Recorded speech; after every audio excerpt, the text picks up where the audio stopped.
So I'm doing the Wednesday video a little later today because I was tired and I didn't get to it.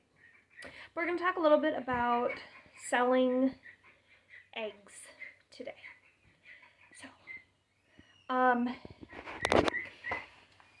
So it all varies state by state. In my state, you can sell directly off your property and not be registered anywhere or anything like that. However, if you wanted to sell elsewhere, like at a farmer's market or anything like that, you would have to be registered with the state and follow state cleaning guidelines.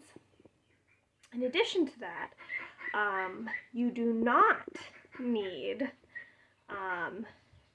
a food handling license. If you're a bigger farm, you need a food handling license. There's a break point where you would need one, but we don't. So we're going to go over kind of what that process looks like and roughly what I've spent so far on trying to get this off the ground. So when gathering the eggs, you really want to gather them a couple times a day, especially if it's really hot or really cold, because you don't want the eggs to freeze or the eggs to get too warm. It can cause heat cracks on the inside. So you want to gather them. You see a lot of these eggs, especially with duck eggs, are more likely to have like poop and dirt and debris on them. It may seem counterintuitive, but you actually don't want to wash them right away. You want to, well, the state that I'm from and most people recommend first dry cleaning them. So you would take something like a very fine sandpaper, 320 grit is what I saw recommended, and you would just kind of take this away. So what that does is that leaves the bloom intact. Eggs have a bloom around the outside is what it's called, which keeps them, because they're porous, the bloom protects the pores from allowing in any bacteria. The bloom is what you want intact if you're not refrigerating them. Eggs that have a bloom can go unrefrigerated on the counter for a couple months. Not if you're planning on selling them though, but like for just our eggs, they can sit on the counters for a couple months. So the sandpaper will take off the dirt of the fine grit without taking off the bloom. Then you want to wash them. And in my state, you want them to be washed 20 degrees higher than the egg temperature, but not as high as 40 degrees higher than the egg temperature. This is again important because you don't want to cause any heat cracks on the inside from the high temperatures.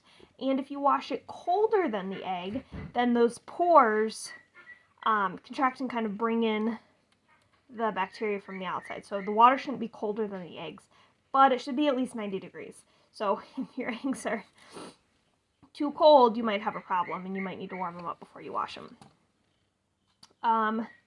And then you can use a detergent. I've heard conflicting things about dish soap. You should not use a scented dish soap 100% because the scent can throw off the flavor of the eggs because they're porous.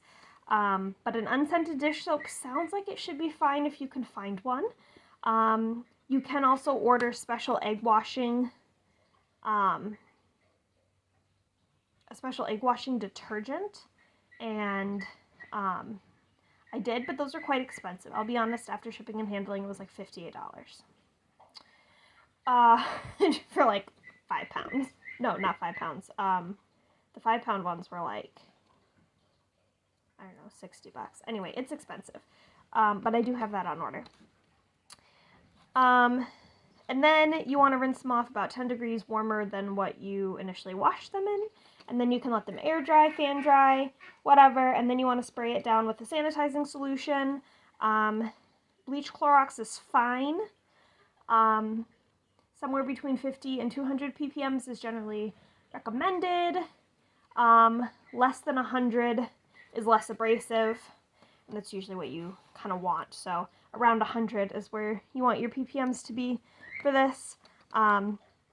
You can just spray it down. You do want it, again, to be somewhat warm water, and you can use the Clorox food tester strips. And then let them air dry, and they can be packaged in cartons. Then comes the complex part. you have to candle these. And to candle these, you've seen me candle them before. You put the light underneath the bottom and you see into it. And what you're looking for are blood spots. You want the air cell to be 1/8 inch thick or less, and you're just looking for any abnormalities.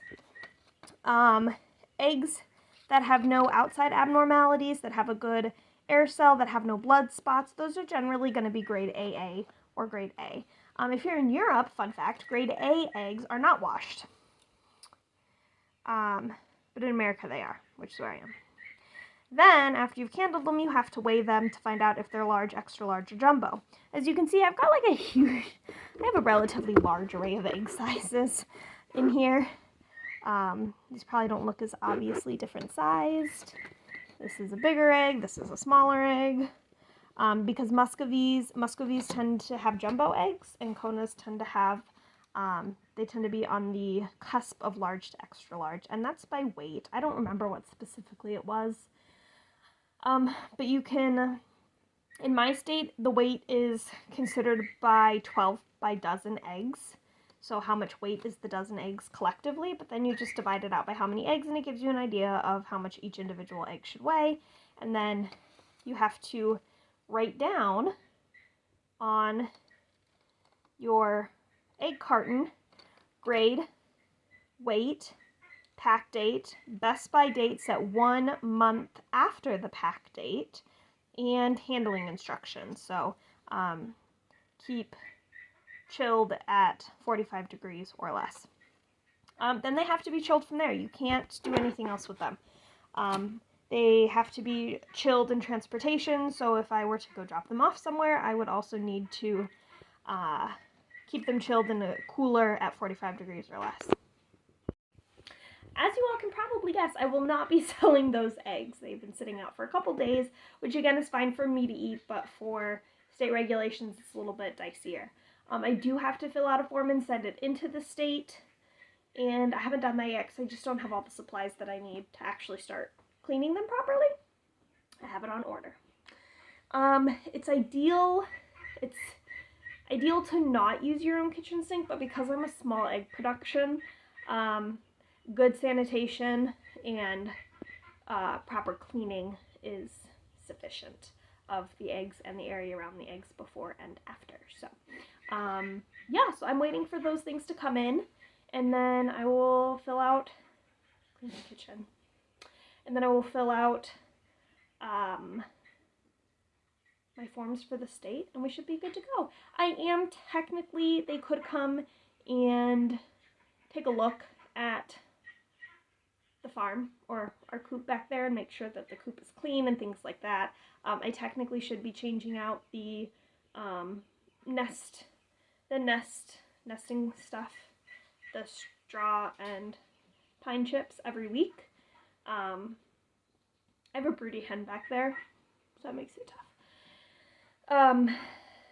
But yeah, they technically can come out and check, but they probably won't, just because there's a lot of small farms that tend to do this kind of stuff. So as far as where I'll be selling for this year, we'll be selling on Facebook and things like that for eating eggs. I could sign up to do the farmer's market, but that's quite a bit of a production for me. So we're going to hold off on that till next year, and then we'll reevaluate if we think we would benefit from being at the farmer's market. So that's it. Thanks, guys. See you Friday.